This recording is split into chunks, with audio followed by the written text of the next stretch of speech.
Everyone, this is Monika Sachdeva और आप मेरे साथ जुड़े हैं टारगेट जुडिशरी चैनल पर। आज हम अपनी लेक्चर में या आज हम इस सीरीज़ में डिस्कस करने वाले हैं most expected questions for Bihar judiciary. मैंने इस सीरीज़ के लिए सबसे पहले सब्जेक्ट चूज़ किया है सेल्स ऑफ गुड्स एक्ट, यानी कि कमर्शियल लॉज। इन कमर्शियल लॉज में स्पेशली इस एक्ट में हम जितने भी मोस्ट इम्पॉर्टेंट PYQs जो रहे हैं, जो रिपीट होते रहे हैं, वो मैंने इनकॉर्पोरेट किए हैं और हम इन सब क्वेश्चंस को वन बाय वन सोल्व करेंगे। उसके साथ ही साथ मैं आपको डिटेल्ड एक्सप्लेनेशन भी प्रोवाइड करूँगी। तो एक एक MCQ को बहुत ध्यान से समझना है ताकि वो हमारे माइंड में अच्छे से फिट हो जाए। और हर क्वेश्चन का आप मुझे आंसर कमेंट बॉक्स में लिखकर बताएंगे और ये भी देखेंगे साथ ही साथ कि आपकी कितनी तैयारी है। तो आइए स्टार्ट करते हैं इस सीरीज़ को। तो फर्स्ट क्वेश्चन आपकी स्क्रीन पर ये रहा। फर्स्ट क्वेश्चन है, which of the following modes of delivery of goods is considered effective for a valid contract of sale. तो there are 4 option: actual delivery, symbolic delivery, constructive delivery and all of this. तो आप video को pause कीजिए और answer comment box में लिखिए।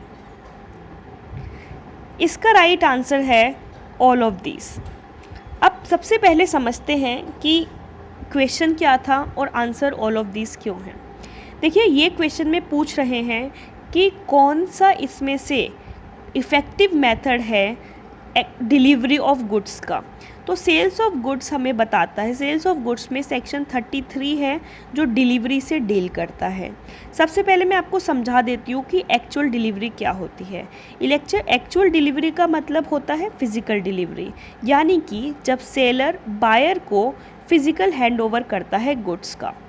Next है symbolic delivery. Symbolic delivery का इस्तेमाल तब होता है जब गुड्स बहुत बल्कि या हैवी होते हैं और ये पॉसिबल नहीं होता कि उनको फिज़िकली हैंडओवर किया जाए बायर को।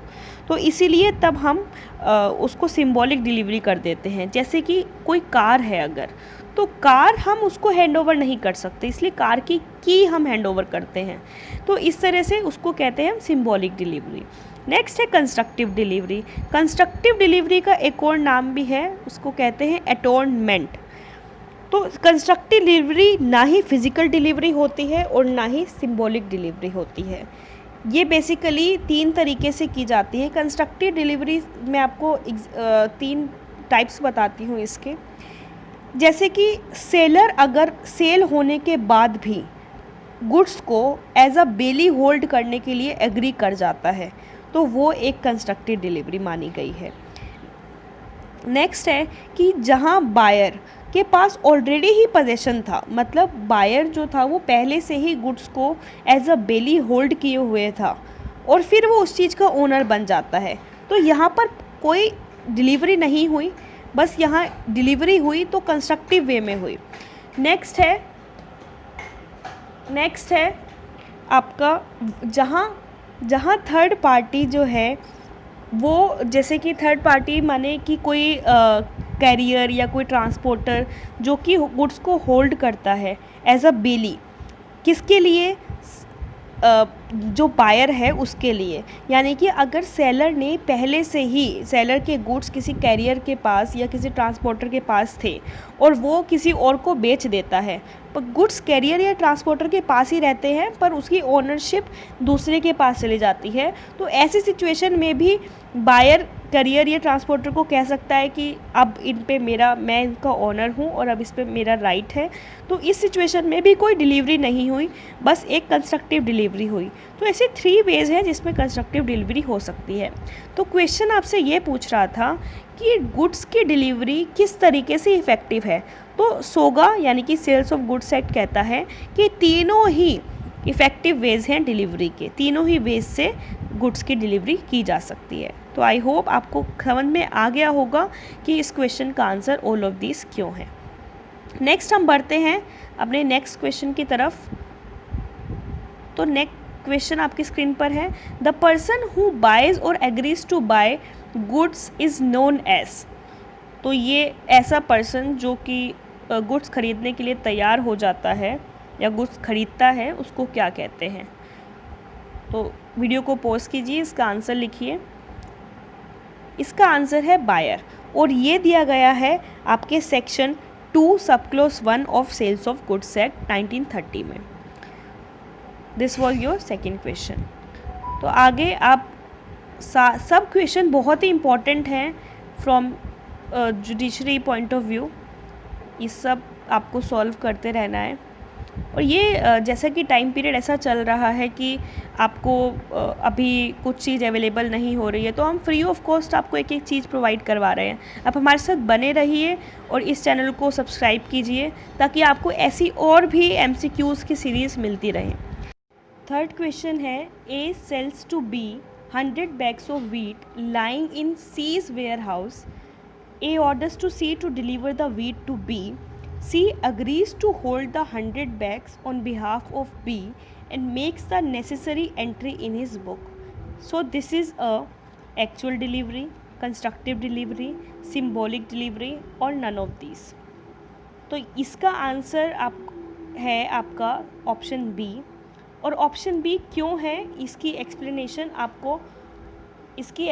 आपको जो क्वेश्चन 1 में मैंने आपको बताई थी कि कंस्ट्रक्टिव डिलीवरी क्या होता है, उससे एकदम क्लियर हो जाएगी। क्वेश्चन कहता है कि ए बी को 100 बैग्स वीट के देता है, वीट के सेल करता है, और वो सी के वेयर हाउस पे रखे हैं। अब ए ऑर्डर करता है सी को कि वो वीट के बैग्स बी को दे दिए जाएं।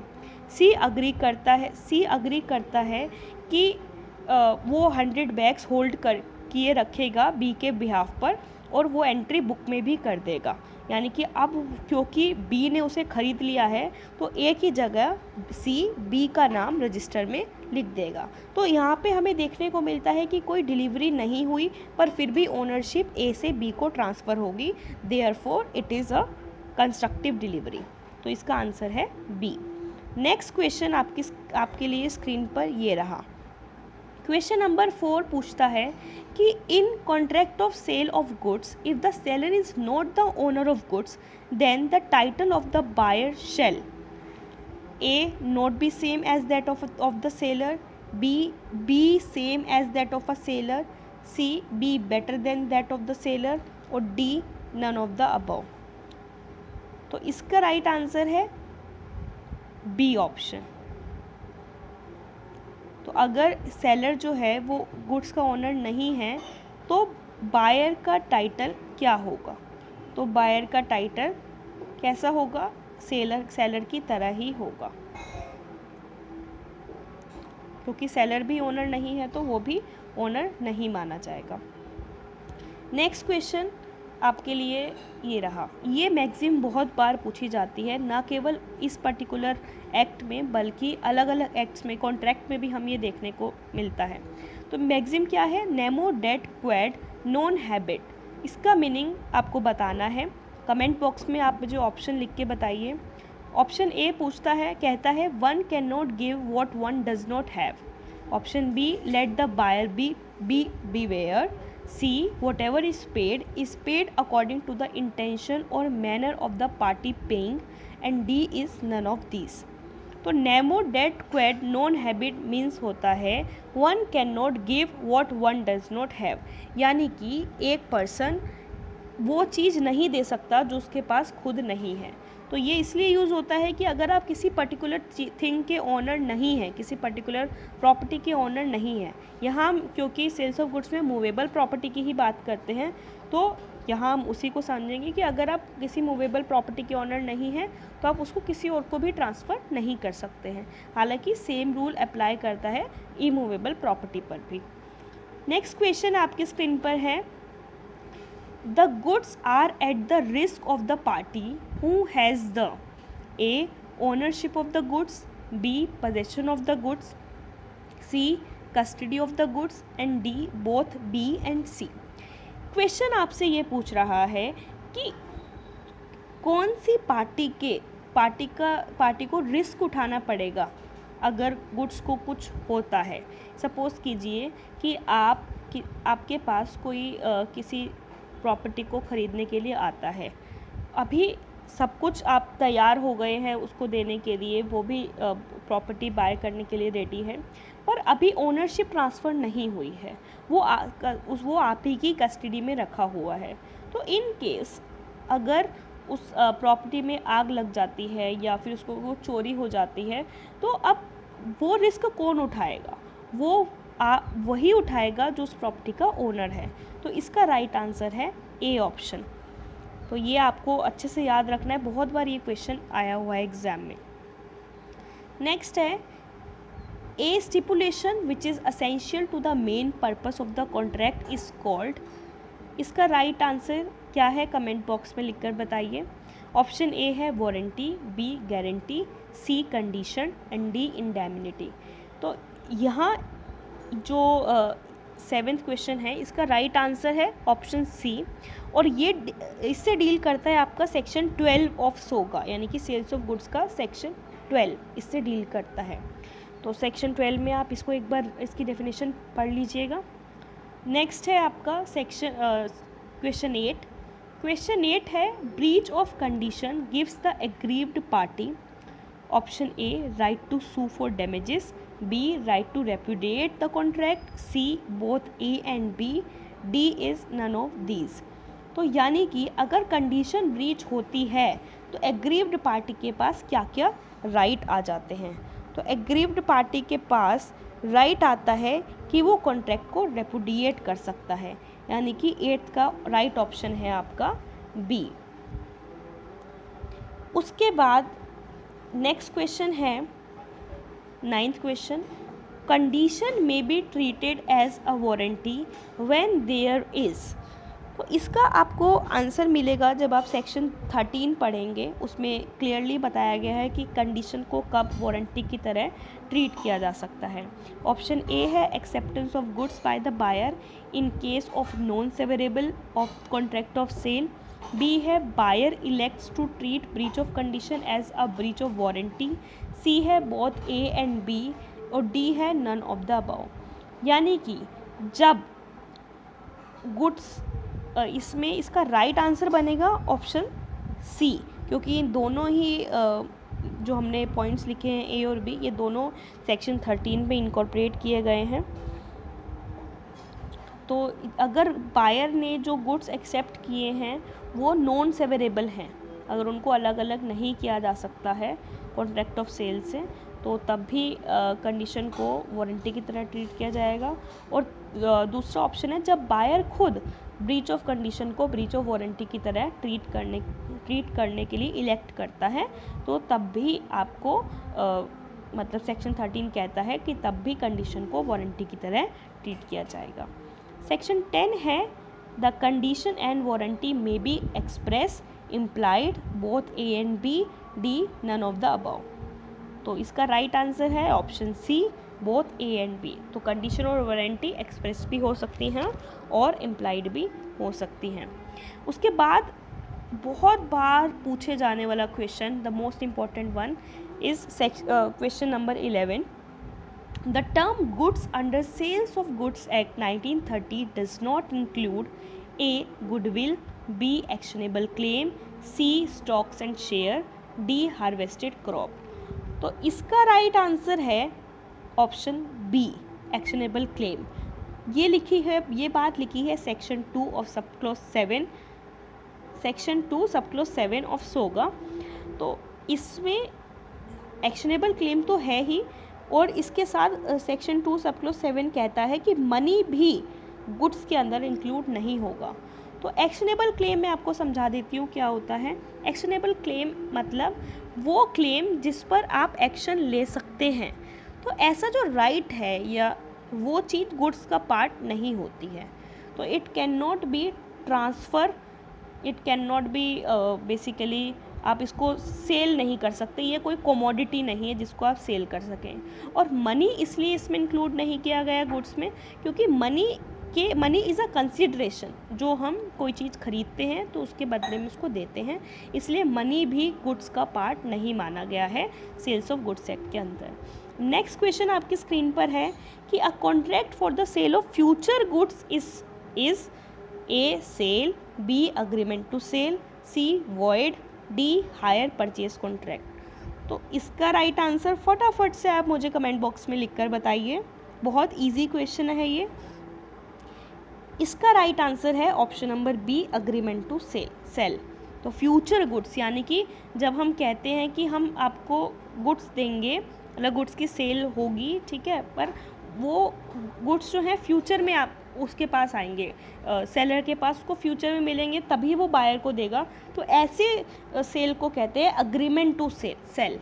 यानी कि मैं आपको एग्जांपल देती हूँ, जैसे अगर सपोज़ आप में से एक बाइक ख़रीदने वाले हैं, हमने बिल्कुल सब एग्री भी हो गया है, बायर भी एग्री है, सेलर भी एग्री है, पर बाइक अभी मेरे पोजेशन में नहीं है, मैंने ख़रीदा नहीं है, मैंने कहा है कि मैं ख़रीद कर आपको सेल कर दूंगी।